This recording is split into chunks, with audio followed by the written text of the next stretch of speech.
여러분, 절대 자기 전에 이것 하지 마세요. 밤새 화장실 왔다 갔다 하다가 결국 심장까지 망가집니다.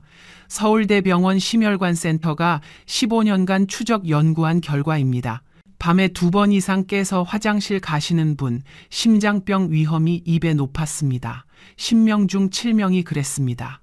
그런데 더 충격적인 사실이 있습니다. 이 문제 나이 때문이 아닙니다. 잠들기 전에 무심코 하시는 한 가지 습관 때문입니다. 오늘 그 습관이 무엇인지, 그리고 어떻게 바꾸면 되는지 끝까지 알려드리겠습니다. 여러분도 혹시 이런 경험 있으시죠? 밤에 1번 깨시나요? 2번 깨시나요? 아니면 3번 이상 깨시나요? 2번 이상이시라면 지금부터 집중해서 들어주세요. 이미 몸이 위험 신호를 보내고 있는 겁니다. 많은 분들이 이렇게 말씀하십니다. 나이 들면 원래 그런 거 아니야. 60 넘으면 다 그렇지. 참고 살아야지. 저도 처음에는 그렇게 생각했습니다. 하지만 제가 노인의학 전문의로서 거의 30년간 연구하고 진료하면서 알게 된 사실은 완전히 달랐습니다. 밤중 소변. 단순히 방광 문제가 아닙니다. 우리 몸 전체가 보내는 위험 신호입니다. 심장, 뇌, 심지어 낙상까지. 이 모든 것과 연결되어 있습니다. 그리고 다행히도 해결 방법이 있습니다. 비싼 약도 아니고 수술도 아니고 병원 치료도 아닙니다. 잠들기 전 딱 1스푼, 집에 있는 것으로 충분합니다. 돈 1푼 안 드립니다. 이것 하나로 많은 어르신들이 밤을 되찾으셨습니다. 오늘 제가 알려드릴 내용은 크게 7가지입니다. 첫째, 왜 60 이후에 밤 소변이 늘어나는지 진짜 원인을 알려드리겠습니다. 둘째, 방광이 왜 점점 예민해지는지 설명드리겠습니다. 셋째, 밤마다 깨는 것이 심장과 뇌에 어떤 위험을 주는지 말씀드리겠습니다. 넷째, 지금까지 잘못 알고 계셨던 상식 5가지를 바로잡아 드리겠습니다. 다섯째, 잠들기 전 1스푼이 어떻게 작용하는지 과학적으로 알려드리겠습니다. 여섯째, 오늘부터 바로 실천할 수 있는 구체적인 방법을 알려드리겠습니다. 일곱째, 효과를 배로 높여주는 저녁 습관까지 말씀드리겠습니다. 이 영상 끝까지 보시면 오늘 밤부터 달라지실 수 있습니다. 저는 대한노인의학회 정회원이자 서울의 한 대학병원에서 30년 가까이 어르신들의 건강을 돌봐온 전문의입니다. 진료실에서 수많은 어르신들을 만나면서 이건 나이 탓이야 하고 포기하시는 모습을 정말 많이 봤습니다. 하지만 그분들 중 상당수가 이 방법을 알고 나서 밤이 달라졌다고 말씀해 주셨습니다. 오늘 저도 과장 없이 하지만 진심을 담아 말씀드리겠습니다. 영상을 시작하기 전에 질문 하나 드리겠습니다. 지금 이 영상을 어디에서 보고 계신가요? 침대에서 보고 계신가요? 거실 소파에서 보고 계신가요? 그리고 지금 시간은 몇 시인가요? 댓글로 한 줄만 남겨주세요. 화면 너머에 계신 여러분을 저는 숫자가 아니라 한 분 한 분의 어르신으로 생각하고 있습니다. 자, 이제 첫 번째 이야기를 시작하겠습니다. 왜 60이 넘으면 밤에 자주 깨게 되는지입니다. 여러분, 혹시 이런 생각 해보신 적 있으세요? 젊었을 때는 밤새 푹 잤는데 언제부터 이렇게 됐지? 많은 분들이 방광이 약해졌기 때문이라고 생각하십니다. 친구분들한테 물어봐도 다 그렇다고 하시니까요. 모임에 가면 화장실 이야기가 빠지지 않으시죠? 나 요즘 밤에 3번은 깨. 나도 그래. 원래 그런 거 아니야? 저도 이런 대화를 정말 많이 들었습니다. 하지만 이것은 정확하지 않은 상식입니다. 그런데 사실 진짜 원인은 완전히 다른 곳에 있습니다. 바로 호르몬입니다. 우리 몸에는 항이뇨 호르몬이라는 것이 있습니다. 이름이 어려우시죠? 쉽게 설명드리겠습니다. 이 호르몬은 밤이 되면 신장에게 이런 명령을 내립니다. 이제 밤이니까 소변 생산을 줄여라, 몸을 쉬게 해라. 공장에 비유해 보겠습니다. 신장은 우리 몸의 정수 공장입니다. 하루 종일 혈액을 걸러서 노폐물을 소변으로 만들어냅니다. 매일 약 180리터의 혈액을 걸러냅니다. 정말 쉬지 않고 일하는 공장입니다. 젊었을 때는 어떨까요? 밤이 되면 공장장이 야간 근무자들에게 지시합니다. 오늘은 생산량을 줄여라. 밤에는 쉬어도 된다.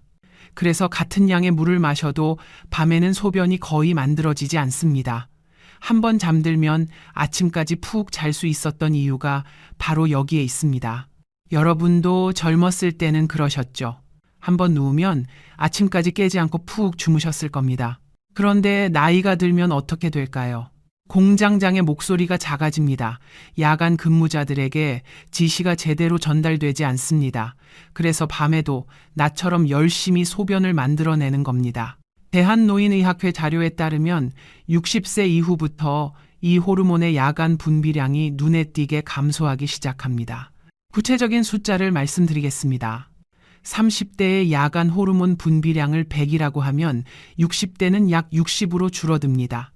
40%가 감소하는 겁니다. 70대가 되면 45 정도까지 떨어집니다. 절반 이하입니다. 질병관리청 통계를 보면 65세 이상 어르신 중 밤에 2번 이상 화장실에 가시는 분이 약 68%입니다. 10명 중 7명입니다. 그런데 이분들 대부분은 어떻게 하시나요? 나이 들면 다 그렇지. 원래 그런 거야. 이렇게 넘기십니다. 하지만 이것은 단순한 불편함이 아닙니다. 몸이 보내는 신호입니다. 70세를 넘기면 밤과 낮의 호르몬 차이가 거의 사라집니다. 10명 중 8명에서 이런 변화가 관찰됩니다. 신장은 밤에도 낮처럼 쉬지 않고 소변을 만들어냅니다. 물을 많이 마시지 않았는데도 새벽에 화장실에 가셔야 하는 이유가 바로 여기에 있습니다. 제가 진료실에서 만난 한 분이 떠오릅니다. 67세 남성분이셨습니다. 밤마다 3번씩 깨신다고 하셨어요. 처음에 이렇게 말씀하셨습니다. 선생님, 저는 전립선이 안 좋은 거 아닌가요? 친구들도 다 그렇다고 하던데요. 검사를 해봤더니 전립선은 나이에 비해 상태가 좋은 편이었습니다. 문제는 전립선이 아니라 야간 호르몬 분비 저하였습니다. 제가 설명을 드리니 그분이 이렇게 말씀하셨어요. 아, 그러면 방광이 잘못된 게 아니라 몸의 시계가 고장 난 거군요. 정확하게 이해하셨습니다. 오래된 시계를 생각해 보세요. 새 시계는 정확한 시간을 알려줍니다. 아침 7시면 7시, 밤 10시면 10시. 하지만 오래된 시계는 어떤가요? 5분씩 느려지기도 하고 10분씩 빨라지기도 합니다. 정확한 시간을 알 수 없게 됩니다. 우리 몸의 생체 시계도 마찬가지입니다. 나이가 들면 밤인지 낮인지 헷갈리기 시작합니다. 여러분, 이 이야기를 들으시면서 혹시 이런 생각 드시나요? 아, 내가 이상한 게 아니었구나. 몸이 원래 그렇게 변하는 거구나. 맞습니다. 여러분 잘못이 아닙니다. 의지가 약한 것도 아닙니다. 몸의 리듬이 바뀐 것뿐입니다. 그런데 문제는 이 변화가 소리 없이 진행된다는 점입니다. 통증도 없고 특별한 경고 신호도 없습니다. 그저 어느 날부터 잠이 얕아지고 새벽에 눈이 떠지고 다시 잠들기가 어려워집니다. 이때 많은 분들이 어떻게 하시나요? 나이가 들면 다 그렇지. 참고 살아야지. 이렇게 넘기십니다. 하지만 그렇게 지나친 밤들이 쌓이면 몸은 점점 더 밤을 휴식 시간이 아닌 활동 시간으로 착각하게 됩니다. 그리고 그 오해가 바로 야간뇨를 고착시키는 출발점이 됩니다. 제가 기억하는 또 한 분이 계십니다. 72세 여성분이셨는데 남편분이 밤에 자주 깨시는 것 때문에 함께 오셨습니다. 아내분이 이렇게 말씀하셨어요. 선생님, 남편이 밤에 3-4번씩 깨니까 저도 잠을 못 자요. 부부가 같이 힘들어요. 남편분은 미안해 하셨습니다. 옆에서 고개를 숙이고 계셨어요. 하지만 검사 결과를 보니 방광이나 전립선에 큰 문제가 없었습니다. 호르몬 변화와 생활 습관이 원인이었습니다. 3주 정도 제가 알려드린 방법을 실천하신 후에 다시 오셨는데 아내분이 활짝 웃으시면서 말씀하셨어요. 선생님, 이제 저도 잠을 자요. 남편도 1-2번밖에 안 깨요. 그 모습을 보면서 저는 생각했습니다. 밤 소변은 한 사람만의 문제가 아니구나. 가족 전체의 삶의 질과 연결되어 있구나. 여러분 가정은 어떠세요? 배우자분이나 가족분이 여러분 때문에 함께 잠을 못 주무시고 계신 건 아닌가요? 이것이 첫 번째 원인입니다. 호르몬 변화입니다. 기억하세요. 방광이 약해진 것이 아닙니다. 몸의 시계가 흐려진 겁니다. 자, 지금까지 첫 번째 원인을 말씀드렸습니다. 호르몬 변화. 기억하시죠? 이제 두 번째 원인으로 넘어가겠습니다. 호르몬 변화 위에 또 하나의 문제가 겹쳐집니다. 바로 방광이 예민해지는 현상입니다. 많은 분들이 이상하게 생각하시는 부분이 있습니다. 화장실에 다녀와도 조금밖에 안 나왔어요. 그런데 왜 이렇게 자주 마려운 건지 모르겠어요. 이런 경험 있으시죠? 이 말씀 속에 핵심이 있습니다. 문제는 양이 아닙니다. 신호입니다. 국내 비뇨기과 연구에 따르면 젊은 성인의 방광은 약 300ml가 차야 강한 신호를 보냅니다. 종이컵으로 거의 2컵 정도입니다. 그런데 65세 이후에는 어떨까요? 120에서 150ml만 차도 뇌로 긴급 신호를 보냅니다. 반 컵도 안 되는 양입니다.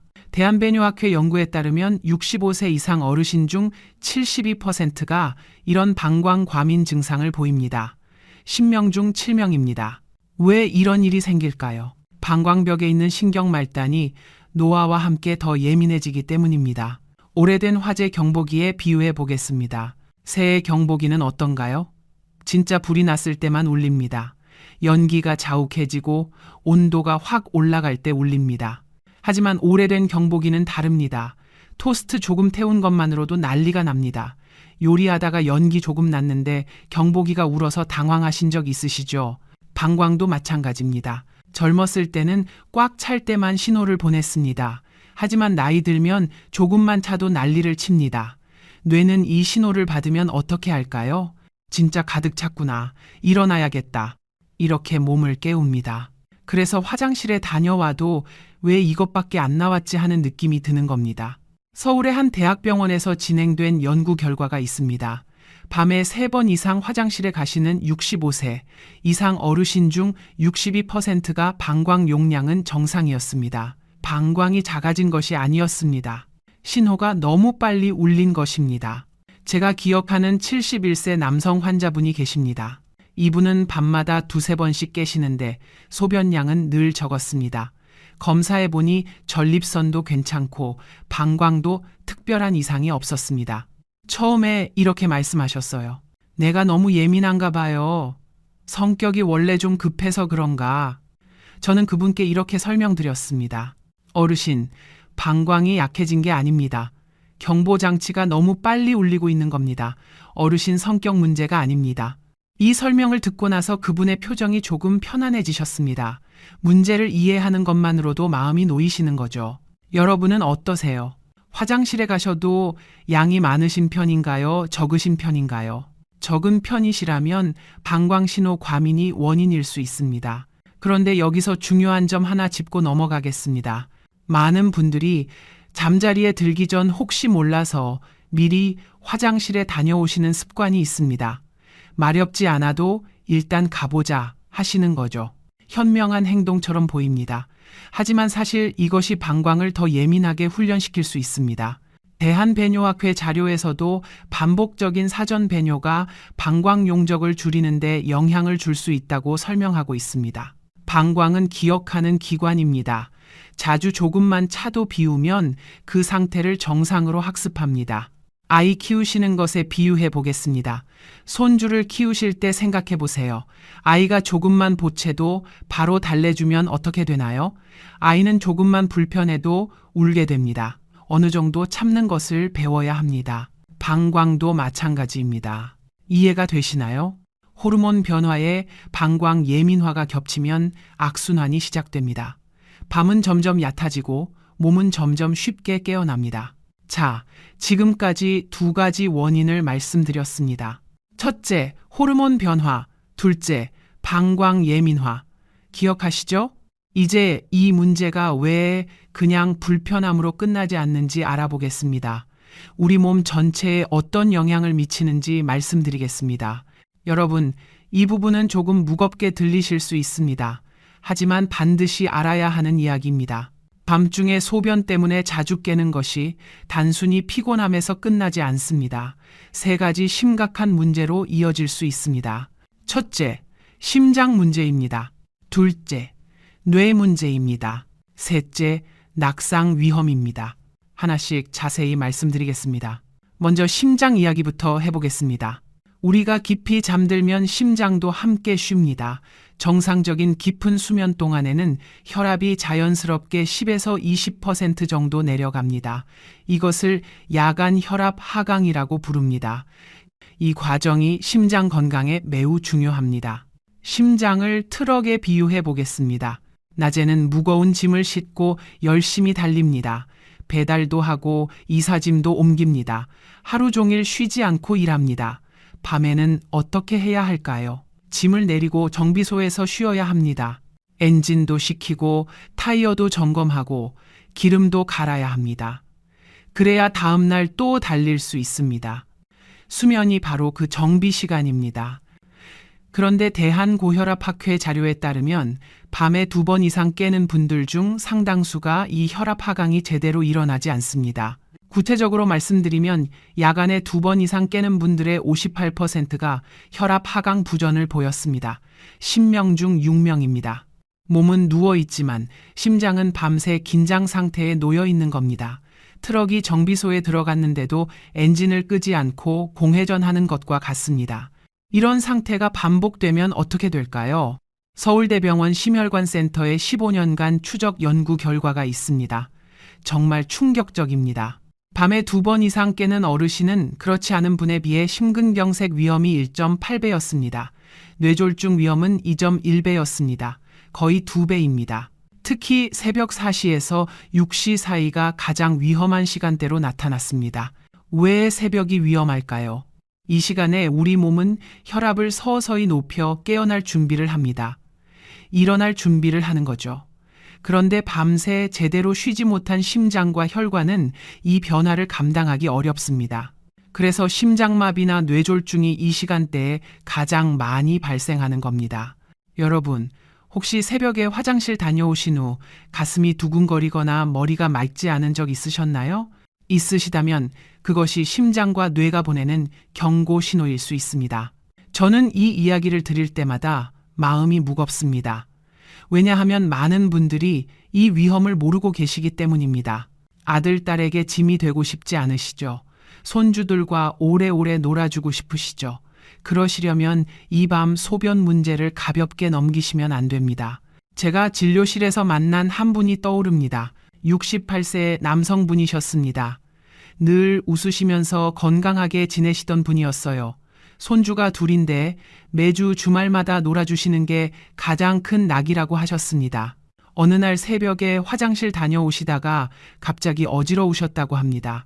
다행히 심하지는 않아서 넘어지지는 않으셨어요. 하지만 그 후로 밤마다 불안해하셨습니다. 혹시 또 어지러우면 어떻게 하지?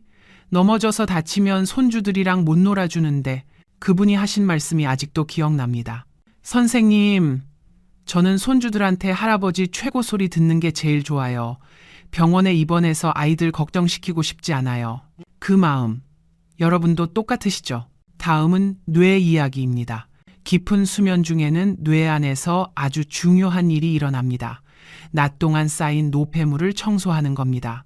특히 알츠하이머와 관련된 베타 아밀로이드라는 단백질이 이 시간에 제거됩니다. 우리 뇌를 가게에 비유해 보겠습니다. 낮에는 손님을 맞이하느라 바쁩니다. 계산도 하고 물건도 정리하고 새 물건도 들여놓습니다. 하루 종일 쉴 틈이 없죠. 그러다 보면 쓰레기도 쌓이고 바닥도 더러워집니다. 밤에 가게 문을 닫으면 어떻게 하나요? 청소를 합니다. 바닥도 쓸고 진열대도 닦고 쓰레기도 버립니다. 그래야 다음 날 새로 손님을 맞을 수 있습니다. 잠이 바로 그 청소 시간입니다. 뇌척 수액이라는 것이 빗자루와 걸레 역할을 합니다.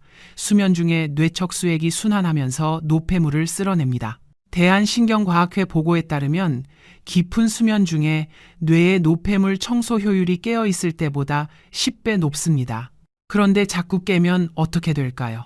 가게 문을 열었다 닫았다 하면 청소를 제대로 할 수 없겠죠? 국내 신경과 학회 연구 결과에 따르면 수면이 자주 중단될수록 기억력 저하와 인지 기능 감소가 빠르게 나타났습니다. 특히 야간에 3번 이상 깨는 분들은 그렇지 않은 분에 비해 5년 후 치매 발생률이 1.7배 높았습니다. 많은 어르신들이 말씀하십니다. 요즘 깜빡깜빡해요.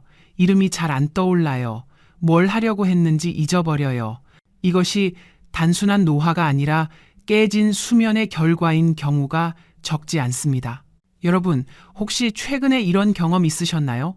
냉장고 앞에 가서 뭘 꺼내려고 했는지 잊어버리신 적 있으세요? 열쇠를 어디 뒀는지 한참 찾으신 적 있으세요? 손주 이름이 순간 생각이 안 나신 적 있으세요? 있으시다면 혹시 밤잠이 문제일 수 있습니다. 저도 환자분들께 이 이야기를 드리면 많은 분들이 깜짝 놀라십니다. 아니, 밤에 화장실 가는 것이랑 기억력이랑 무슨 상관이에요? 이런 질문을 자주 받습니다. 상관이 있습니다. 아주 깊은 상관이 있습니다. 수면은 뇌의 청소 시간입니다. 이 시간이 계속 방해받으면 뇌에 노폐물이 쌓입니다. 그 노폐물이 바로 치매와 관련이 있습니다.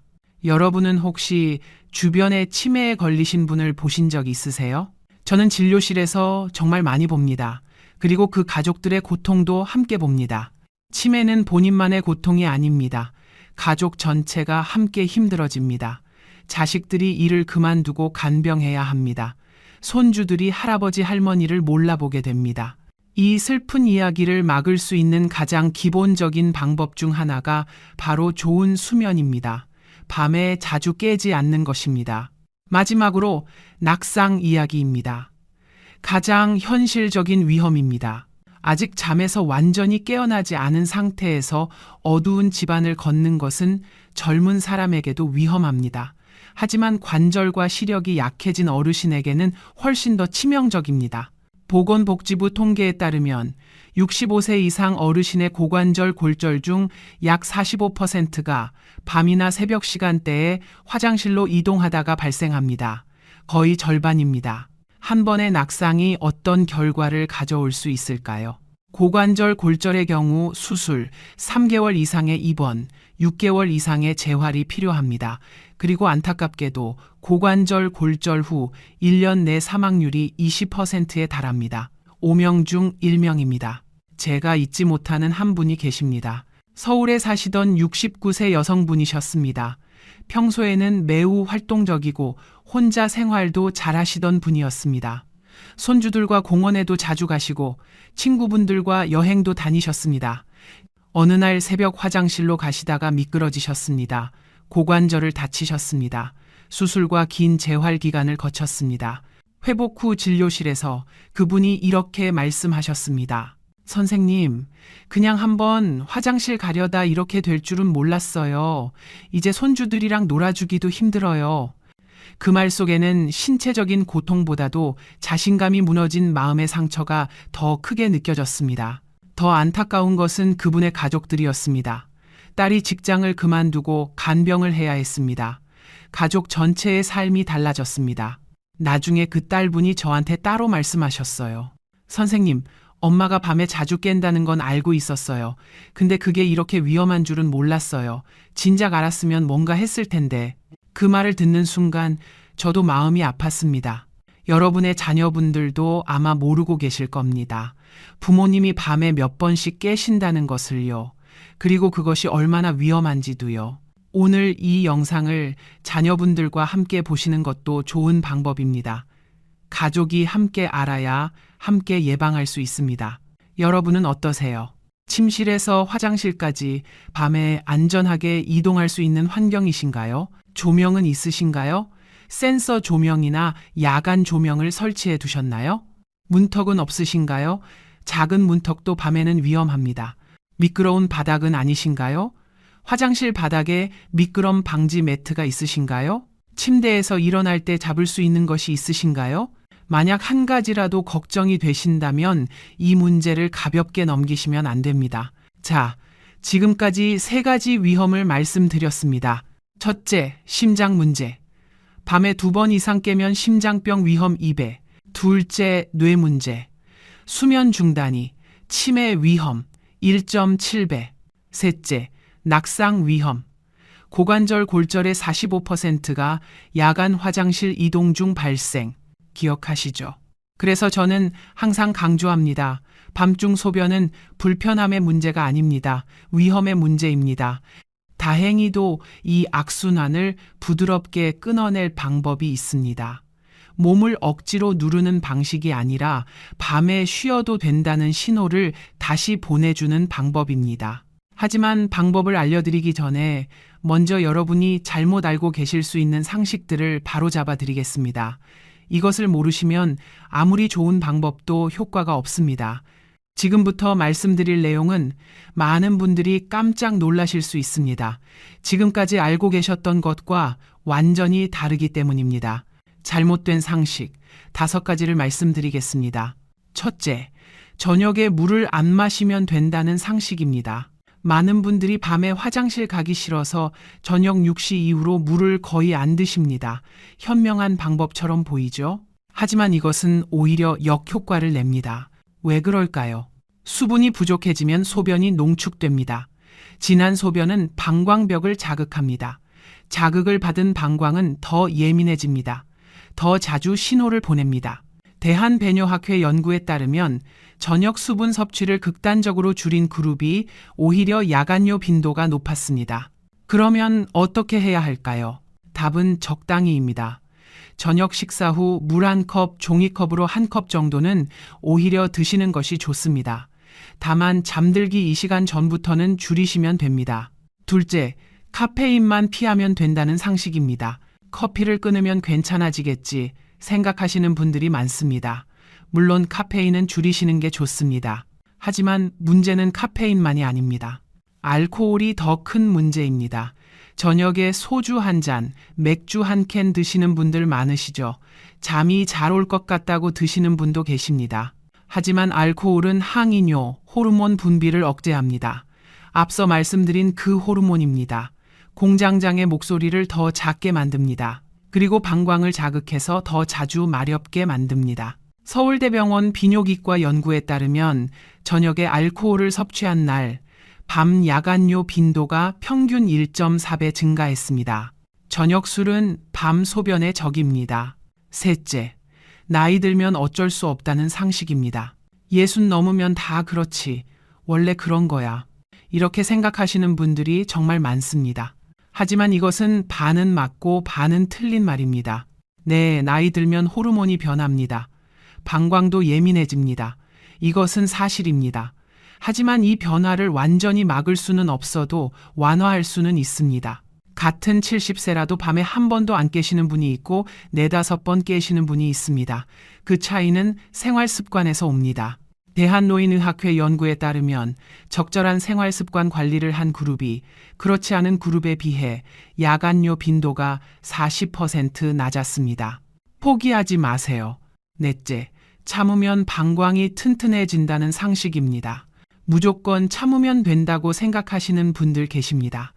참을수록 방광이 커진다고 믿으시는 거죠. 하지만 무리하게 참는 것은 오히려 해롭습니다. 방광이 지나치게 늘어나면 방광벽 근육이 손상될 수 있습니다. 그리고 요로 감염 위험도 높아집니다. 적절한 시간에 배뇨하는 것이 중요합니다. 보통 3-4시간 간격이 적당합니다. 다섯째, 약으로 해결해야 한다는 상식입니다. 밤에 자주 깨면 약을 먹어야지 하고 생각하시는 분들 계십니다. 물론 약이 필요한 경우도 있습니다. 전립선 비대증이나 과민성 방광 같은 질환이 있다면 전문의 처방이 필요합니다. 하지만 대부분의 야간뇨는 약 없이도 상당히 개선될 수 있습니다. 서울의 한 대학병원 연구에 따르면 생활습관 교정만으로 야간뇨가 50% 이상 개선된 경우가 전체의 63%였습니다. 약 없이 10명 중 6명이 좋아졌습니다. 자, 5가지 잘못된 상식을 바로잡아 드렸습니다. 첫째, 저녁에 물을 안 마시면 된다? 아닙니다. 적당히 드셔야 합니다. 둘째, 카페인만 피하면 된다? 알코올이 더 문제입니다. 셋째, 나이 들면 어쩔 수 없다? 생활 습관으로 40% 줄일 수 있습니다. 넷째, 무조건 참으면 된다? 오히려 해롭습니다. 다섯째, 약으로 해결해야 한다? 63%가 약 없이 좋아졌습니다. 기억나시죠? 이제 드디어 많은 분들이 가장 궁금해 하시는 부분으로 들어가겠습니다. 잠들기 전 한 스푼이 어떻게 작용하는지 과학적으로 설명드리겠습니다. 먼저 한 가지 분명히 말씀드리겠습니다. 이 방법은 기적이 아닙니다. 모든 분에게 똑같은 효과를 보장하지도 않습니다. 하지만 몸의 원리를 이해하고 적용하시면 많은 분들에게 도움이 됩니다. 제가 말씀드리는 한 스푼은 방광을 억지로 누르는 방법이 아닙니다. 몸 전체에 이제 쉬어도 된다는 신호를 보내는 방식입니다. 나이가 들수록 우리 몸은 강한 자극보다 정확한 신호에 더 잘 반응합니다. 국내 수면의학 연구에 따르면 노인의 야간 각성은 단순히 소변량 때문이 아니라 자율신경계의 균형이 깨졌을 때 더 쉽게 발생합니다. 자율신경계가 뭘까요? 쉽게 설명드리겠습니다.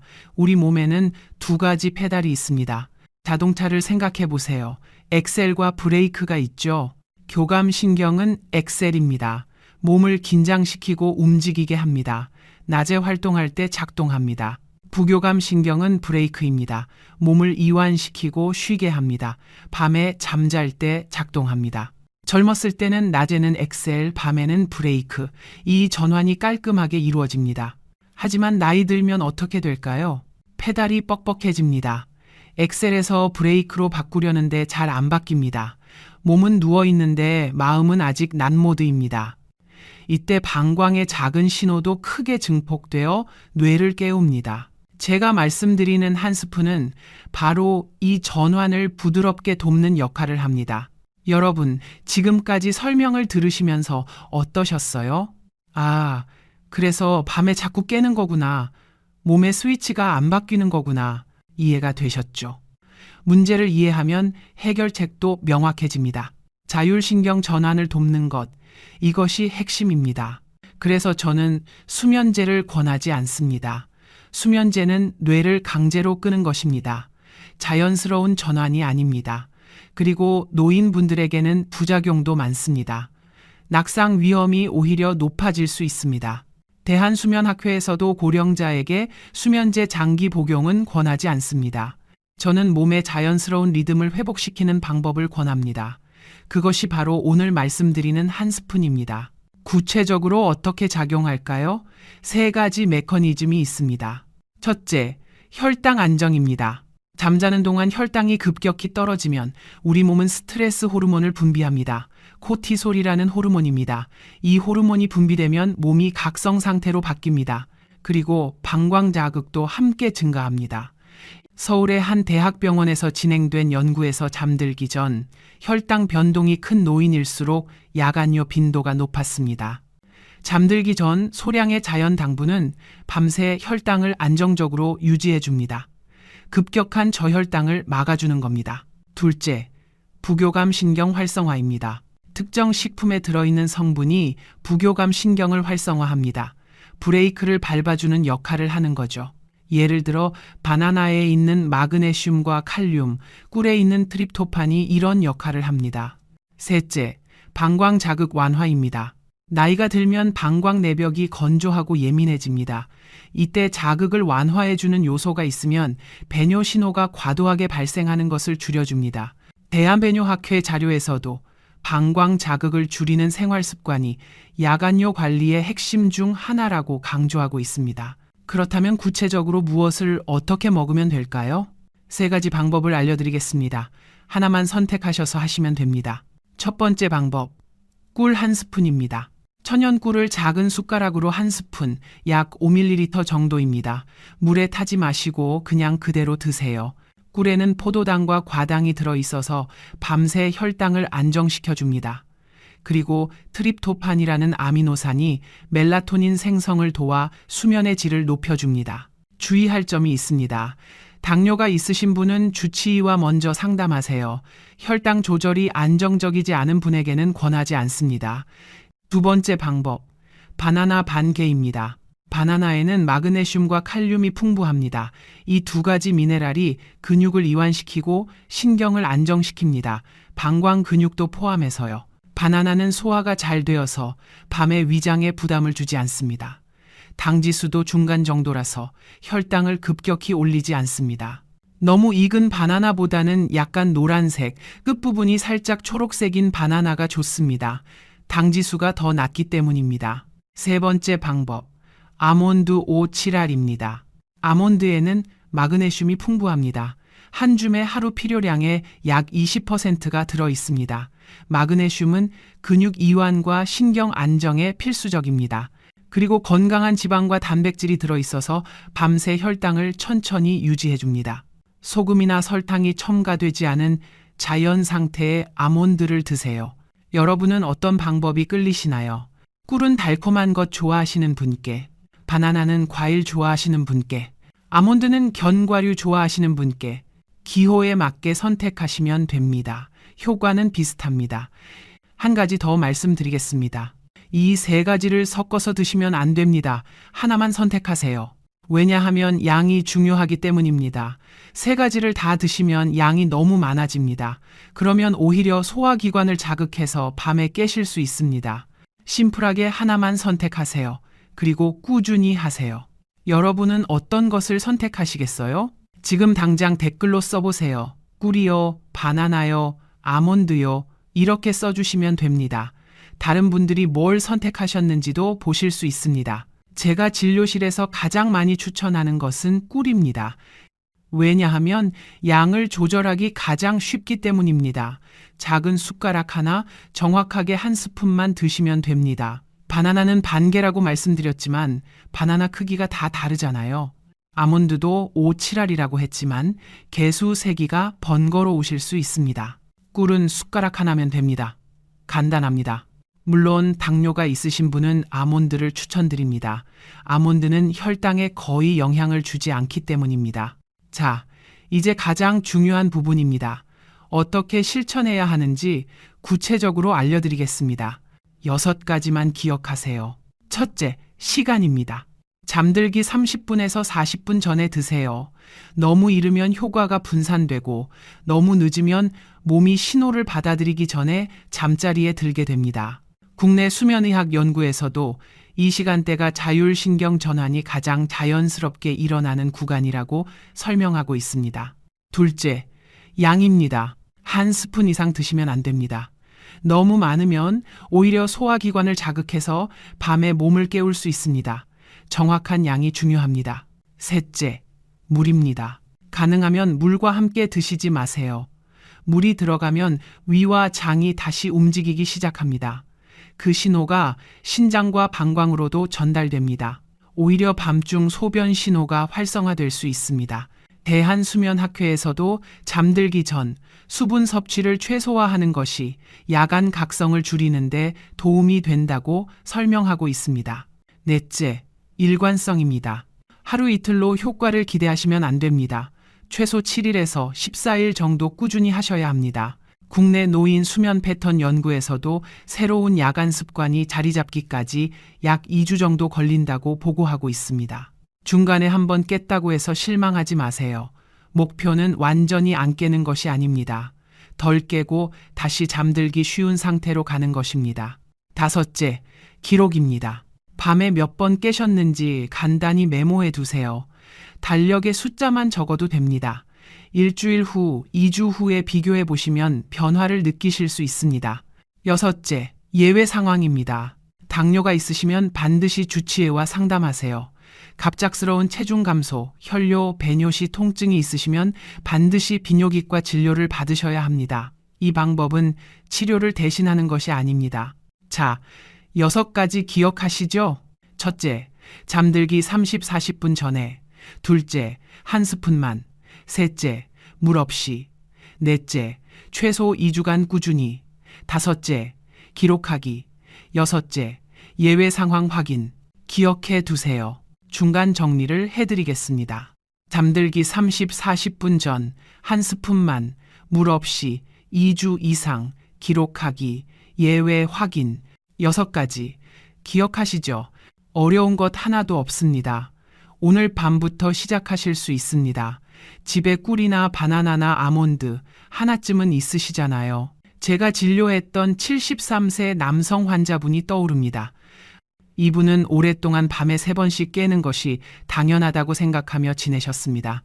특별한 약을 쓰고 싶어 하지도 않으셨고 그저 조금만 덜 깨면 좋겠다고 하셨습니다.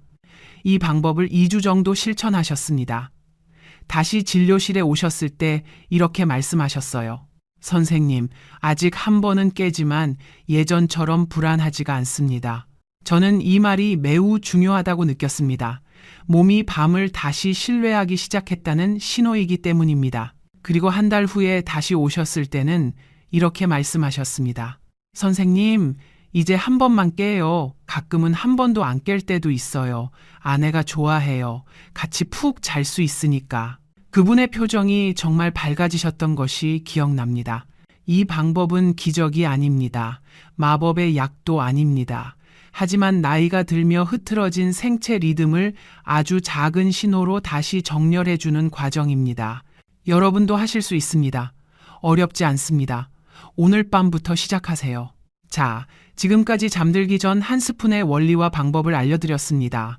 기억하시죠? 꿀, 바나나, 아몬드 중 하나, 잠들기 30, 40분 전, 물 없이 2주 이상 꾸준히. 이제 마지막으로 이 효과를 배로 높여주는 저녁 습관들을 알려드리겠습니다. 이것까지 함께 하시면 효과가 훨씬 좋아집니다. 저는 늘 말씀드립니다. 몸은 단 하나의 행동보다 저녁 전체의 분위기를 기억한다고요. 같은 한 스푼이라도 어떤 저녁을 보내셨느냐에 따라 효과가 완전히 달라집니다. 5가지 저녁 습관을 알려드리겠습니다. 첫째, 저녁 식사 시간입니다. 가능하다면 저녁 식사는 오후 6시 반에서 7시 이전에 마치세요. 왜 그럴까요? 해가 지고 나면 소화 기능과 신진대사가 자연스럽게 속도를 늦춥니다. 이때 음식을 늦게 섭취하면 몸은 쉬어야 할 시간에 계속 일을 하게 됩니다. 그 여파가 방광 자극으로 이어질 수 있습니다. 국내 노인 영양 연구에 따르면 저녁을 8시 이후에 드신 분들이 7시 이전에 드신 분들보다 야간요 빈도가 1.3배 높았습니다. 작은 변화입니다. 하지만 밤이 훨씬 조용해졌다고 말하는 분들이 많습니다. 제가 기억하는 70대 초반 남성분이 계십니다. 처음 오셨을 때 저녁 8시 반에 드신다고 하셨어요. 일 끝나고 집에 오시면 그 시간이 된다고요. 제가 저녁 식사 시간을 당기시라고 말씀드렸더니 처음에는 힘들다고 하셨어요. 하지만 3주 정도 7시 전에 드시도록 노력하셨더니 밤에 깨는 횟수가 줄었다고 하셨습니다. 이제는 아예 6시 반에 드신다고 하세요. 습관이 바뀌니까 오히려 편하다고요. 이런 작은 변화가 모여서 밤을 바꿉니다.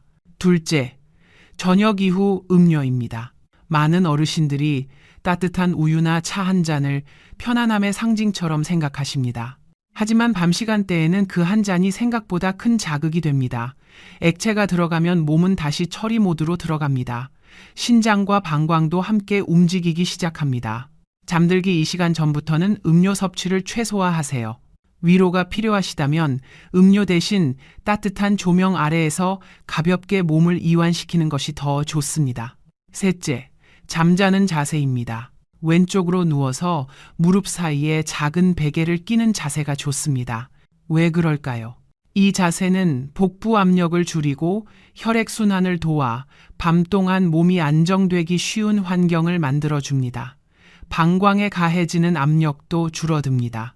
국내 재활의학 자료에서도 이 자세가 소화와 야간 불편감을 완화하는 데 도움이 된다고 설명하고 있습니다. 넷째, 취침 전 화장실 습관입니다. 앞서 말씀드렸죠? 마렵지 않은데 혹시 몰라서 미리 가는 것은 방광을 예민하게 훈련시킬 수 있습니다. 몸을 믿는 연습이 필요합니다. 진짜 신호가 왔을 때 반응하겠다는 믿음입니다. 처음에는 불안하실 수 있습니다. 하지만 이 신뢰가 쌓일수록 밤은 점점 더 길어집니다. 이것은 마음의 훈련이기도 합니다. 몸을 믿는 연습. 저는 환자분들께 이렇게 말씀드립니다. 방광은 여러분을 배신하지 않습니다. 진짜 신호가 오면 알려줍니다. 미리 걱정하지 않아도 됩니다. 여러분은 밤에 몇 번 화장실에 가시나요? 1번, 2번, 3번 이상? 지금 댓글로 숫자만 써주세요. 다른 분들과 비교해 보시면 용기가 생기실 겁니다. 5째, 조명과 전자기기입니다. 잠들기 1시간 전부터는 밝은 조명을 피하세요. TV나 스마트폰의 푸른빛은 멜라토닌 분비를 억제합니다. 멜라토닌은 수면 호르몬입니다. 따뜻한 조명 아래에서 책을 읽거나 조용히 호흡을 고르는 것이 좋습니다. 자, 5가지 저녁 습관입니다. 기억하시죠? 첫째, 저녁 식사는 7시 이전에. 둘째, 잠들기 2시간 전부터 음료 줄이기. 셋째, 왼쪽으로 누워서 무릎 사이에 베개. 넷째, 마렵지 않으면 화장실 가지 않기. 다섯째, 잠들기 1시간 전부터 밝은 빛 피하기. 이렇게 저녁의 흐름이 바뀌면 한 스푼은 더 이상 단독 행동이 아니라 편안한 밤으로 들어가는 문이 됩니다. 추가로 낮 시간에 도움이 되는 습관 4가지도 알려드리겠습니다. 이것까지 함께 하시면 효과가 더욱 좋아집니다. 첫째, 아침 햇빛입니다. 아침에 일어나서 20, 30분 정도 햇빛을 쐬세요. 창가에 앉아 계셔도 좋고 가벼운 산책을 하셔도 좋습니다. 왜 햇빛이 중요할까요? 햇빛은 우리 몸의 시계를 리셋해 줍니다. 아침에 햇빛을 쐬면 뇌에 지금은 낮이다라는 신호가 전달됩니다. 그러면 밤에는 자동으로 지금은 밤이다라는 신호가 더 선명해집니다. 아까 말씀드렸죠? 나이 들면 낮과 밤의 구분이 흐려진다고요. 햇빛이 그 구분을 다시 선명하게 만들어줍니다. 국내 수면의학 연구에서도 아침 햇빛 노출이 야간 멜라토닌 분비를 30% 이상 증가시킨다고 보고하고 있습니다. 실내에만 계시면 안 됩니다. 꼭 밖에 나가시거나 최소한 창가에서 햇빛을 받으세요. 유리창을 통해서도 효과가 있습니다. 둘째, 낮 시간 수분 섭취입니다. 하루에 필요한 물은 낮에 충분히 드세요. 아침과 점심 때 물을 잘 드시면 저녁에 굳이 많이 안 드셔도 됩니다. 오전에 하루 물의 60, 70%를 드시는 것이 좋습니다.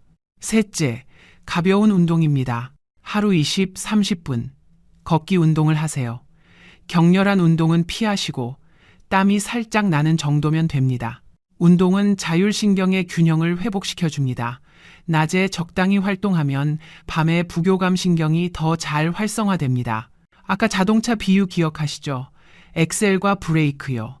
낮에 엑셀을 적당히 밟아야 밤에 브레이크가 잘 듣습니다. 하루 종일 집에만 계시면 몸이 낮과 밤을 구분하기 어렵습니다. 그리고 운동은 방광 건강에도 도움이 됩니다.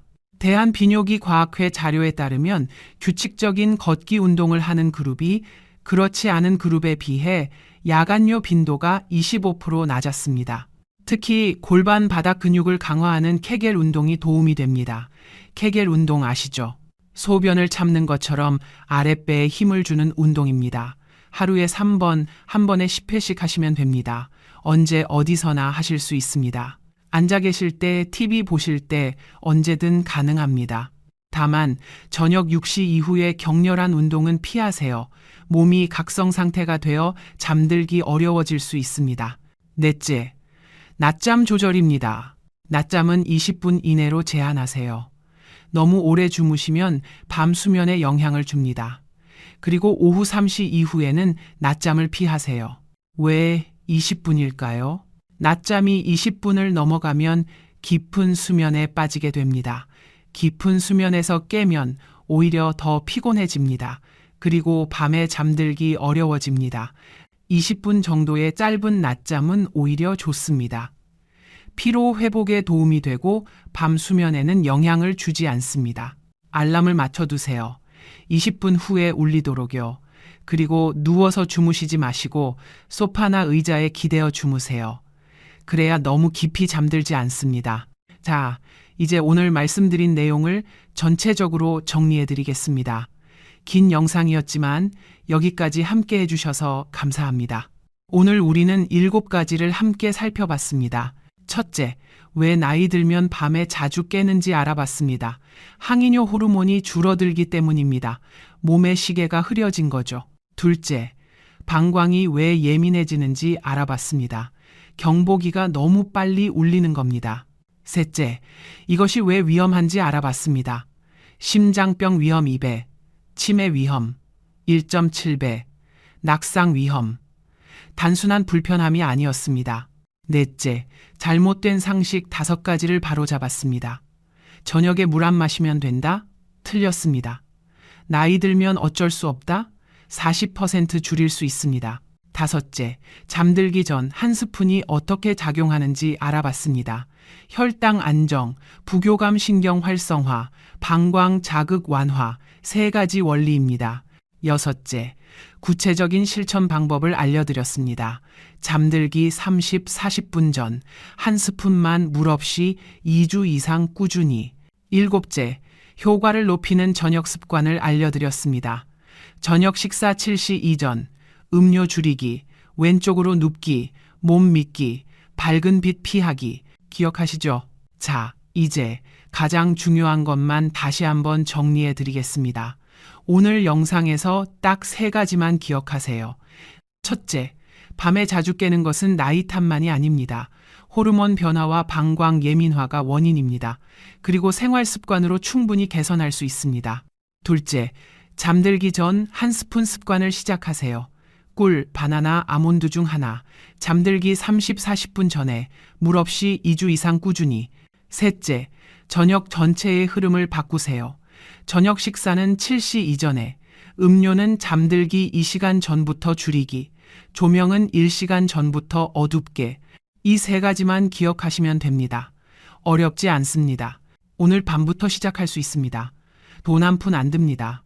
집에 있는 것으로 충분합니다. 중요한 것은 완벽한 밤이 아닙니다. 조금 더 편안한 밤입니다. 한 번 덜 깨고 다시 잠들기가 쉬워지고 아침에 일어났을 때 몸이 덜 무겁게 느껴지는 것. 그 작은 변화들이 쌓이면 삶의 리듬도 함께 달라지기 시작합니다. 우리 세대는 자식 키우느라 정작 내 건강은 뒤로 했습니다. 먹고 살기 바빠서 몸은 늘 뒷전이었죠. 이제 우리 차례입니다. 손주들과 오래오래 놀아주시려면, 가족들에게 짐이 안 되시려면 지금부터 밤을 챙기셔야 합니다. 60 이후의 건강은 더 강한 자극이 아니라 더 지혜로운 돌봄에서 만들어집니다. 저는 진료실에서 매일 이것을 확인하고 있습니다. 여러분, 그동안 고생 많으셨습니다.